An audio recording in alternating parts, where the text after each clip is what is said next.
Sir ये बात तो रियलाइजेशन हमें बहुत पहले हो जानी चाहिए थी कि पानी का मसला बहुत संगीन मसला है। अब भी ये और संगीन होता जा रहा है, लेकिन हम आपसी लड़ाइयों से ही बाहर नहीं आ रहे। देखिए, हमारी सबसे पहली लड़ाई जो हिंदुस्तान से हुई है पानी के मसले पर ही थी। हिंदुस्तान की पटसन थी उस वक़्त तार है, वो महँगी पड़ रही थी।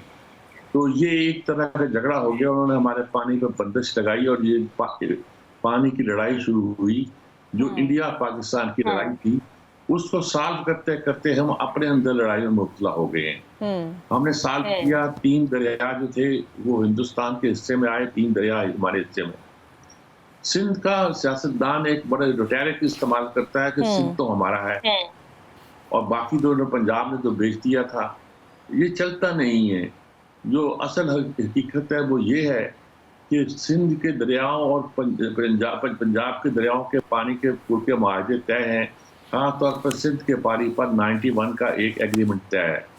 इस एग्रीमेंट के तहत यानी कि हंगामा शुरू हुआ था कि एग्रीमेंट के बाद कालाबाग डैम बनाया जा सकता है, लेकिन सिंध ने उसकी मुखालफत की सिर्फ इस बुनियाद पर, यानी जब तजिया किया जाता था तो सिर्फ ये बनता था कि जी कालाबाग की टूटी गोया पंजाब में है, वरना बादशाह पर उनके इतराज वही हो सकते थे जो कालाबाग पर हैं, और वही इतराज है जो कालाबाग पर है लेकिन बादशाह बन रहा है। कालाबाग क्यों नहीं बन रहा जी? उसकी टूटी पंजाब में है। तो ये पंजाब सेंट्रिक जो एक फीलिंग है, वहाँ खासी उसको एक हवा दी जाती रहेगी। हम्म। अब जो ये बना है इस पे जो भी तय किया गया उसके बाद उन्होंने मसला उस पर छेड़ा है जब सिंध में ही नहीं पंजाब में बल्कि हर जगह दरियाओं में एक कुछ साली का समा है, पानी की इतनी कमी है कि पिछले 100 साल में नहीं थी। वो एक आधी चीज़ और चीज़ है और पानी की जो पूरी तक़सीम है वो और चीज़ है। ये मुशर्रफ ने बड़ा ज़ोर लगा के इसको बनाना चाहा था, लेकिन उसके दिनों में 2 नारे चलते थे कि पन्नू आकल ना खपे, काला बाग ना खपे। पन्नू आकल वहाँ कंटोनमेंट था, जिसको बनना था और ये कहते थे कि वो नहीं बनने देंगे और काला बाग नहीं बनने देंगे। पन्नू आकल तो बन गया और वहाँ के लोग तो बड़े खुश हैं, खुशहाल हैं। लेकिन ये काला बाग था, ये मुशर्रफ ना बना सका और ये बंद पड़ा हुआ है। नतीजा ये है कि पानी का ज़ख़ीरा करने का जो एक मंसूबा हो सकता है पाकिस्तान में, वो ख़त्म है। हम्म। पाकिस्तान में पानी कम हो रहा है और आने वाले दिनों में पानी में और कमी वाक़या हो जाएगी। भाषा जो है वो बनते-बनते बनने का वो बनते हुए मुश्किल है। जब एग्रीमेंट हुआ था सिंतास का, तो उस वक़्त कालाबाग और मंगला बनाए जाने थे, लेकिन गुलाम मुसा खान ने मशवरा दिया कि कालाबाग की बजाय आप यहाँ तरबेला पर डैम बना लें, क्योंकि ये हम्म। मुश्किल है, ये हम अपने वसाइल से नहीं बना सकेंगे, कालाबाग तो हम जब चाहे बना पाएँगे। हुआ ये है खुशनुमा किस्मत से कि कालाबाग हमसे नहीं बन पाया। हम्म। अब पंजाब जिस पानी से के ज़रिए से हिंदुस्तान को देना चाहता है, वो पंजाब के हिस्से का पानी है। वो कहते हैं कि जी पानी दरिया सिंध का जो है वो तो है ही हमारा। और वो पंजाब कहता है कि ये जो तय हो चुका है ये पानी जिससे, वो कहते हैं कि जिस ज़माने में पानी अगर साल के 2 महीने में आएगा, तो बाकी साल में क्या नहरें खुश्क रहेंगी। तो भाई ये तो मसला पंजाब का है और ये तो ट्रस्ट का मसला है कि आप तय कर लें कि ये पानी जो है किसी भी दरिया का पानी जो है एक हाथ से ज़्यादा इस्तेमाल नहीं किया जाएगा। इस वक़्त तीनों दरियाओं का पानी इस्तेमाल होता है। हम्म। चनाब, झेलम और सिंध जो है, इसका पानी जो है सिंध में भी इस्तेमाल होता है, पंजाब में भी इस्तेमाल होता है। आप तय कर लें कि ये पानी का, और अरसा में अब दरख्वास्त गई है, पंजाब ने कहा जी हमारे हिस्से का पानी सिंध को दे। सिंध ने जवाब आया कि नहीं जी सिंध का पानी सिंध को के लिए गया है, आपका पानी आपके पास है। बिल्कुल। तो पानी की लड़ाई जो है ये गाहे-गाहे रट करती रहती है। ज़रदारी साहब ने साइन भी की हैं डॉक्यूमेंट में, लेकिन ये हंगामा उठना एक लाज़मी सी सूरत-ए-हाल थी।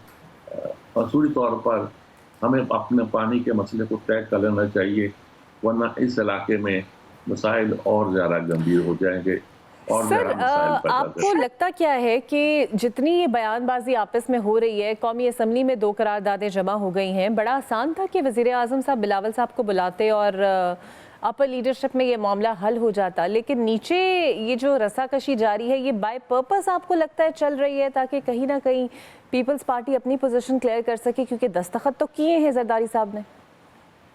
अच्छा, मैं पीपल्स पार्टी साइड पर खासतौर पर कालाबाग या पानी के मसले पर एक सिचुएशन हमेशा पैदा करती है। पहले भी कालाबाग सिचुएशन पर, और इसमें उस वक्त कराची में था, मैं देखता था कि सियासतदान और बड़े अच्छे बड़े सियासतदान बैठ के डिस्कस करते थे और दलाइल लाते थे, और उनको लाख आर्गुमेंट जो वो सुनते नहीं थे।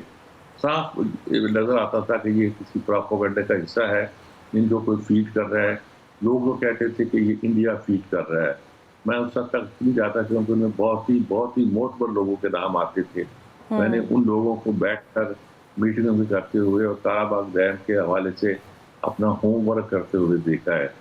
तो ये सारी सूरत हाल जो है हमें बड़ी कौमी सतह पर जो इसको हल करना पड़ेगा। पीपल्स पार्टी वैसे सलाहियत रखती है कौमी सतह पर इन मसाइल को हल करने की, और तो की जानी चाहिए कि वो इसको हल भी करने की कोशिश करेंगे और हल हो जाएगा मसला किस तरह। अच्छा सर, आपको लगता है ये थोड़ा मसला इसलिए भी बड़ा क्योंकि जब एक और मोटरवे की मंजूरी पंजाब के लिए दे दी गई और सखर मोटरवे को इग्नोर किया गया, इस पर भी सिंध को तहफ़्फ़ुज़ात है कि सारे मंसूबे पंजाब के लिए हैं, सारे मंसूबे लाहौर के लिए हैं और सिंध को इग्नोर किया जा रहा है। सिंध, देखिए, जो सखर से हैदराबाद का मंसूबा है वो सिंध के मफाद से ज्यादा पंजाब के मफाद में है। उस मंसूबे के दो हिस्सों पे कुछ 4 अरब रुपया जो है उनके डिप्टी कमिश्नर खा के दुकान लिए बगैर मुल्क से फरार हो गए, और कोई बोलने वाला नहीं है। कोई नहीं कह सकता कि वहाँ करप्शन शुरू हो जाती है और कोई काम नहीं करता। वो मंसूबा जो ऑन रिकॉर्ड था वो शुरू होना था और मुकम्मल होना था, इन्हीं हरकतों की वजह से मुकम्मल नहीं होता। बाकी रह गया वो मंसूबा। उसके मुकाबले में पंजाब में एक नया मंसूबा बनाया। पंजाब में तो मंसूबे बनते रहते हैं जी। उस वक्त सियारपुर बन गया, पंजाब में बहादुर साहिब वाला मंसूबा जो बना रहे हैं वो तो जगह जगह अपनी सड़कें बनाना, उस पर काम करना, मंसूबा बनाते रहते हैं। सिंध भी रोज ऐलान करता जी आज हमने फलां शाहराह बना दी, आज वो बना दी। वो बनाते हैं कि नहीं बनाते हैं ये दूसरी बात है। तो ये इस बात पर कि क्योंकि यहाँ शाहराह बनाई है इसलिए हम रिएक्शन हम ये कर रहे हैं, ये चलने वाला नहीं है। मुल्क को चलना है तो आपको बिल्कुल इंसाफ के मुताबिक सारे काम करने होंगे, चाहे पानी का मसला हो चाहे सड़कों का मसला हो। सड़कें तो आपने बनने नहीं दी हुई है। जो सड़क बन रही है उस सड़क के हिस्से के 2 हिस्से को बेच के खा गए आपके डिप्टी कमिश्नर। 4 अरब रुपए से ज्यादा उसमें पैसा खा गए और खा के भाग गए। और क्या करप्शन हुई है ये बोलता कोई नहीं है। जितनी करप्शन सिंध की ब्यूरोक्रेसी करती है उसकी कोई इंतहा नहीं है। लोग तो कहते हैं सियासतदान करते हैं, सियासतदान भी करते होंगे, लेकिन मैं एक तरह ब्यूरोक्रेसी का नाम लेता हूँ। ब्यूरोक्रेसी बहुत कुछ करती है। तो मेरे ख्याल में ये मंसूबा ना बनना या ना बनना जो है वो इतना हिस्सा वो सिंध का सिर्फ मसला नहीं है, वो पूरे पाकिस्तान का मसला है। तो वो हिस्सा बनता है तो कराची जो है वो जाके खैबर पख्तूनख्वा तक एक पूरे लिंक पे हो जाता है। आज अगर मैं कराची जाना चाहूँ तो मेरे रास्ते में क्या है, तो वही टुकड़ा है जो नहीं बन पाया, जो नहीं बन पाया, और जहाँ डाकुओं का राज रहता है, डाकुओं का कब्जा रहता है। तो मेरे ख्याल में ये सोचना दुरुस्त बात नहीं है कि उसको मुसीबत को बयान बिल्कुल किया सही। जा रहा है। सबाईद के मसले से हमें बाहर निकलना पड़ेगा। बहुत शुक्रिया आपका सज्जाद मीर साहब for a very profound analysis. उम्मीद यही करते हैं कि मिल बैठकर जल्द ही जो अपर लीडरशिप इस मसले को तय कर ले, क्योंकि नहरें तो बननी है और कुछ काम इसके ऊपर फिलहाल प्रोजेक्ट के ऊपर इनिशिएट भी हो रहा है। देखते हैं आगे क्या होता है इस पर।